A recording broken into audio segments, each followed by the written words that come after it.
अगस्त 1944 एक Nazi general को Hitler से सीधा एक हुक्म मिला।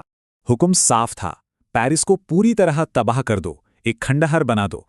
लेकिन उस जनरल ने, जो अपनी क्रूरता के लिए जाना जाता था, उस हुक्म को मानने से इनकार कर दिया। सवाल यह है कि क्यों? डिट्रिच वॉन कोल्टिट्स, एक ऐसा नाम जो विरोधाभासों से भरा है। एक तरफ वफादार नाजी, दूसरी तरफ पेरिस का रक्षक। उसका रिकॉर्ड क्रूरता से भरा था।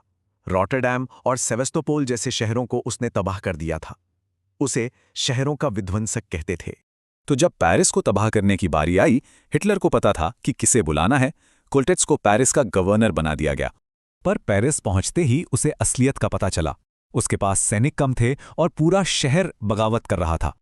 और हिटलर का हुक्म, पेरिस के 75 पुल और अनगिनत इमारतें सब उड़ा दो। लेकिन जैसे ही मित्र देशों की सेना शहर के पास पहुंची, कोल्टिज़ ने अपना फैसला सुना दिया। उसने सरेंडर कर दिया।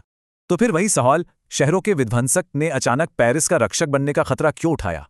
कोल्टिज़ ने बाद में अपनी कहानी में खुद को हीरो बनाया। कहा कि उसे पेरिस से प्यार था और हिटलर पागल हो चुका था। ये कहानी तो बहुत मशहूर हुई, लेकिन सच्चाई शायद कुछ और थी, जो ज्यादा प्रैक्टिकल वजहों की तरफ इशारा करती है।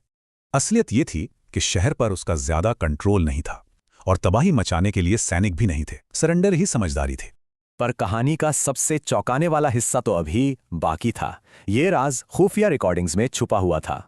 युद्ध के बाद एक कैंप में कैद कोल्टिज़ को यह नहीं पता था कि उसकी बातें रिकॉर्ड हो रही हैं, और उसने सब कुछ उगल दिया।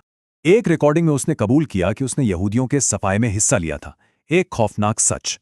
बाद में उसने इस गुनाह पर शर्म भी जताई, ये कहते हुए कि इस अपराध में सब जर्मन अफसर शामिल थे।